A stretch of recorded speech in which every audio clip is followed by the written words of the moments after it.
Which tools are next for my workshop? Watch this video. Hello, welcome to RevelatorAlf. I hope you're all well. So very quick video here. Just in the cleanup phase now after this project build. Pretty much all I got to do now is tune those carbs, get it started again. I've just put oil in again. After I made this video, literally I'm going to try and start it up and then away I go. But I'll probably feature that in another video in all fairness. But pretty much I'm there now. Fingers crossed all goes well. You never know with these things. But I'm kind of thinking, well, what tools have I used on this build? What tools did I really need? And what tools am I thinking about getting? So most of the tools that I used on the build I already had, in terms of spanners, in terms of, you know, screwdrivers, electrical tools, that kind of stuff. So I had all of that. There were some sort of tools that I bought, as I said in a previous video, like this long reach grabber. Those are the kinds of things which I thought, well, I'd get. I'm just redesigning the workshop right now, so I've got these magnetic strips to hold some tools up. But there are a couple of tools I've bought on previous builds just to remove bearings and things like that, or just remove special housings for a particular type of bike.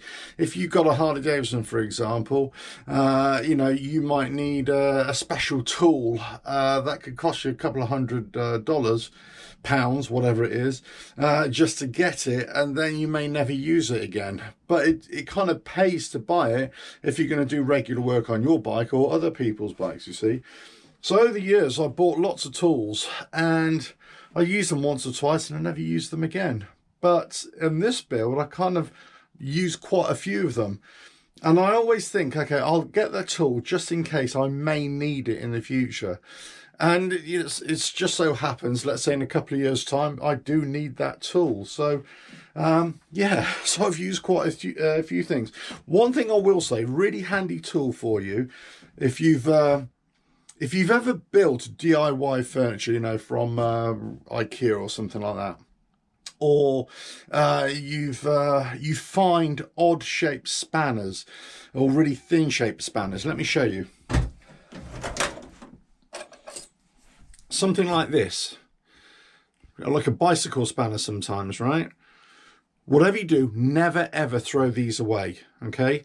You think I'll never use it on my project build, but I tell you what, every now and again in hard to reach places, you can't get a normal spanner on there or it's difficult.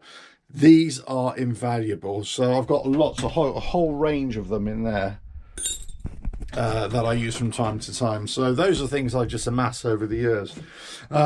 But in terms of tools, the next ones that I'm going to get, well, I'm looking at an air compressor, quite a big air compressor, just to do quite a few things here in the workshop. I'm always missing an air compressor, a good one, really.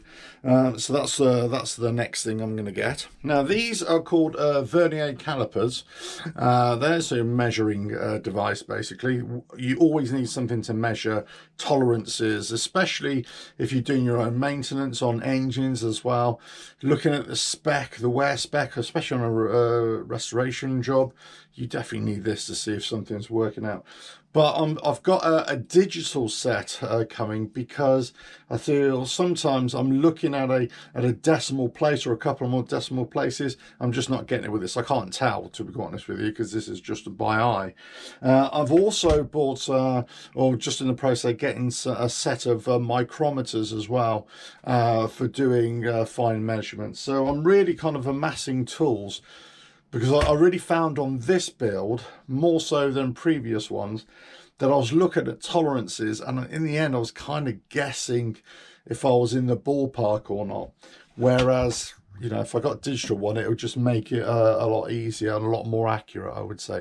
Okay, granted, albeit they've got to be calibrated and so on and so forth. Now, the other thing I was looking at was a motorcycle lift table for here in the workshop. And you know what, I kind of put that one to bed straight away because I just haven't got the room.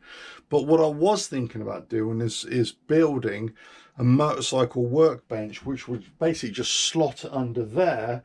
I may cut out this bit of the worktop and just slot it in here, and then the bike would just wheel up so I could work on height here. I haven't actually needed it just yet. because I had this bike on a box and it lifted up quite nicely. But I think if I do it again, I'll build a workbench, which I'll lift it up here, and I'd have it in the center of the room here.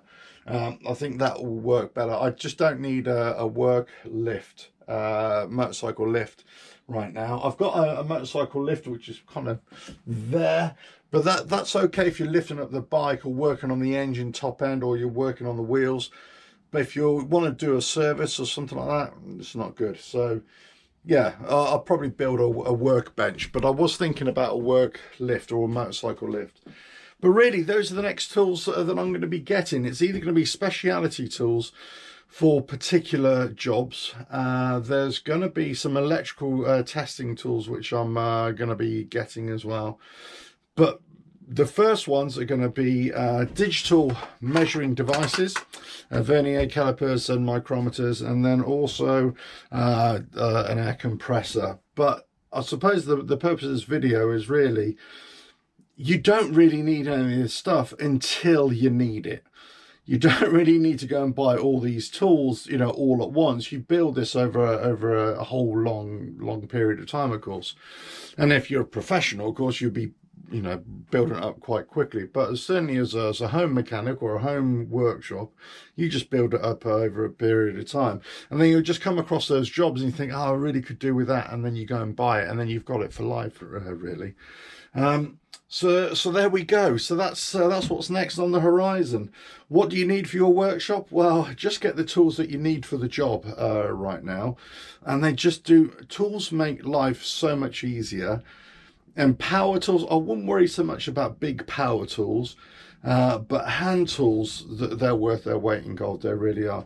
The trouble with power tools is that people just start to overuse them, and they screw things up as well. They're great, but always start off or end, you know, tightening bolts or loosening bolts with hand tools. And then if you're going to use power tools, then do that in the mid stage, as it were.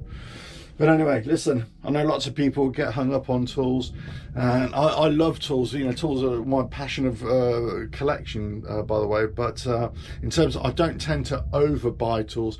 I go through phases where, especially on a project build, I tend to start buying tools towards the end of it, because I realise, I needed that tool, I needed that tool. But then I don't buy anything for a while, and I just kind of make do with what I've got. So that's it, really. Just use the tools, or buy the tools that you think you're going to need. And if you come across something that you really need and you can afford it, go for it. Right, anyway, that's me. Measuring tools and a workshop compressor coming soon-ish. Right, catch you again next video, whenever that is. Ta-da now.